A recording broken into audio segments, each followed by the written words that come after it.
Olá, futuros linguistas! Neste vídeo eu vou retomar uma série de vídeos que eu havia começado há algum tempo atrás, mas não tinha conseguido dar continuidade, que é a série sobre propriedades e relações semânticas entre as sentenças. Esse seria o nosso quarto vídeo dessa série.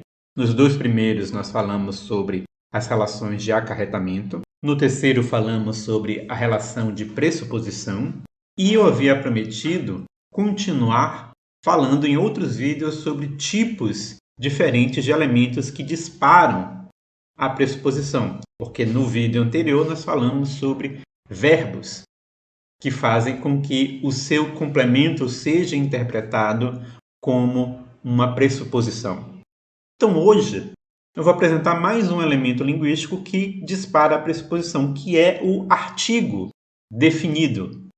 Numa sentença como o irmão de João está doente, nós temos na posição de sujeito o sintagma nominal, o irmão de João, que é encabeçado por um artigo definido singular, o artigo o.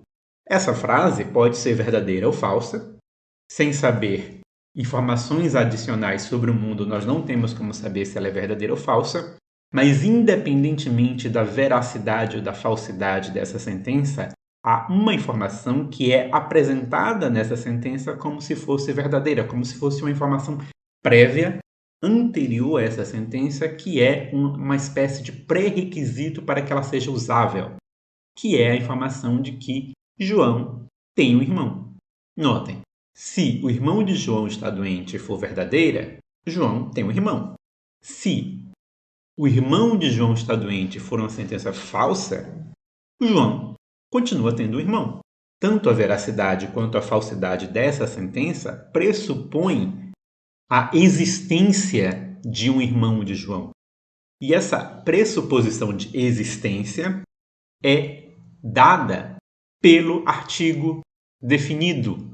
O artigo o é que faz com que o elemento que é introduzido por esse artigo, o sintagma nominal introduzido por esse artigo, seja entendido como algo que designa um referente que existe de fato.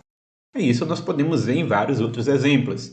Se eu falo que o presidente da Inglaterra está doente, ou que o presidente da Inglaterra discursou na ONU, eu estou pressupondo que a Inglaterra tem um presidente. Nesse caso, nós temos uma situação diferente porque nós sabemos que a Inglaterra não tem um presidente. Então, novamente, sigam aquela recomendação de que, na avaliação da pressuposição, nós não estamos avaliando o mundo, nós estamos avaliando o que a sentença diz. Essa sentença, o presidente da Inglaterra discursou na ONU, dá como se fosse verdade a existência de um presidente da Inglaterra, o que nós sabemos que não é o caso, é falso. Mas a sentença apresenta isso como uma questão verdadeira, como um fato. Isso é tão interessante que, se nós compararmos essa sentença com o presidente do Brasil discursou na ONU, essa sentença vai ser ou verdadeira ou falsa. Se essa sentença for verdadeira, a sua negação será falsa. Se essa sentença for falsa, a sua negação será verdadeira. Ou seja, se o presidente do Brasil discursou na ONU for verdadeira, o presidente do Brasil não discursou na ONU será falsa. Se o presidente do Brasil discursou na ONU for falsa, a sua negação, o presidente do Brasil não discursou na ONU, vai ser verdadeira. Mas quando nós olhamos para uma sentença como o presidente da Inglaterra discursou na ONU, nós temos uma situação diferente. Porque nós somos tentados a dizer que essa sentença é falsa. Porque já que não existe um presidente da Inglaterra, então ele não discursou na ONU. Então essa sentença é falsa. Só que a negação dessa sentença também não é verdadeira. Porque se nós dissermos que o presidente da Inglaterra não discursou na ONU, agora a gente não vai dizer que ela é verdadeira. A gente vai dizer que ela é falsa pelo mesmo motivo. Se você teve alguma dificuldade com esse par de exemplos, podemos tentar com outro predicado. Podemos trocar discursou na ONU por é careca. Se eu digo que o presidente da Inglaterra é careca, é claro que essa sentença é falsa. Eu não posso dizer que ele é careca se ele nem existe. Mas eu também não posso dizer que ele não é careca. O presidente da Inglaterra não é careca, também não é a sentença verdadeira. Porque ele não existe. Ele não pode ser cabeludo, não careca, se ele não existe. Então, tanto a versão afirmativa quanto a negativa são sentidas como frases não verdadeiras, como frases que não correspondem ao mundo. Então, como é possível que uma sentença e a sua negação não tenham valores de verdade opostos? Ou seja, se uma for verdadeira, a outra é necessariamente falsa, se uma for falsa, a outra é necessariamente verdadeira. Por que é que nós sentimos que as duas sentenças não são verdadeiras? Justamente porque a presença desse sujeito introduzido por um artigo definido cria uma pressuposição de existência desse sujeito. O artigo definido cria essa pressuposição de existência. Nós estamos pressupondo que existe um presidente da Inglaterra e, já que não existe, já que nós sabemos que não existe, o pressuposto é falso. E porque o pressuposto é falso, a sentença não é adequada. Ela não é adequada de ser dita, porque o pré-requisito para ela ser dita, que é o pressuposto ser de fato verdadeiro, não se cumpre. Notem, então, que nós estamos vendo aqui um caso em que nós não temos apenas um pressuposto, mas temos um pressuposto específico, um pressuposto de existência de um determinado ser.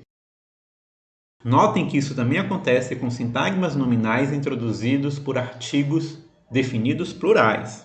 Porque se nós dissermos, por exemplo, que os filhos de João estão doentes, nós temos o mesmo pressuposto, o pressuposto de existência dos filhos de João. Eu não sei se essa sentença é verdadeira ou falsa, mas eu sei que essa sentença apresenta como se fosse verdade a informação de que João tem filhos.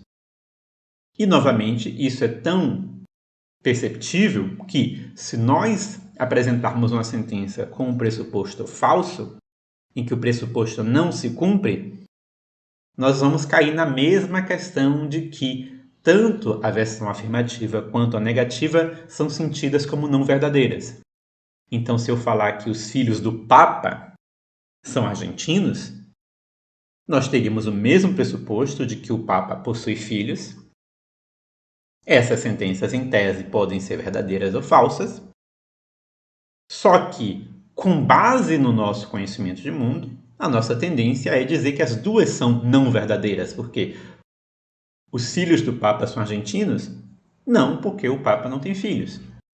Os filhos do Papa não são argentinos? Também não, porque ele não tem filhos. Então, as duas sentenças são sentidas como não verdadeiras, porque há uma falha no pressuposto. Existe nessas duas sentenças o pressuposto de existência desse sujeito, só que o sujeito não existe de fato.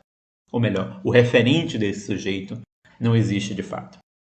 Nesse caso, em que nós temos sentenças em que há uma falha na pressuposição, e a nossa tendência é dizer que as duas versões, afirmativa e negativa, são não verdadeiras, são falsas, é possível, dentro da semântica, tratar esses casos de modo diferente.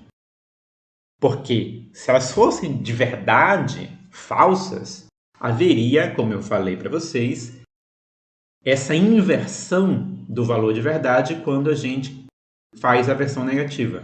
Como não há inversão do valor de verdade, nós podemos dizer que essas sentenças, na verdade, não possuem valor de verdade. Elas não são nem verdadeiras nem falsas. Por quê? Porque a declaração que elas fazem não pode ser feita porque um pré-requisito falhou. O pressuposto falhou. Então, ao invés de as sentenças serem apenas classificadas em verdadeiras ou falsas, quando confrontadas com o mundo, elas seriam classificadas em verdadeiras, quando elas correspondem ao mundo, falsas, quando elas não correspondem ao mundo, e sem valor de verdade, quando elas demonstram uma falha da pressuposição que impede que a avaliação delas em relação ao mundo possa ser feita. Então, nós ficamos por aqui. Até a próxima e Deus abençoe vocês.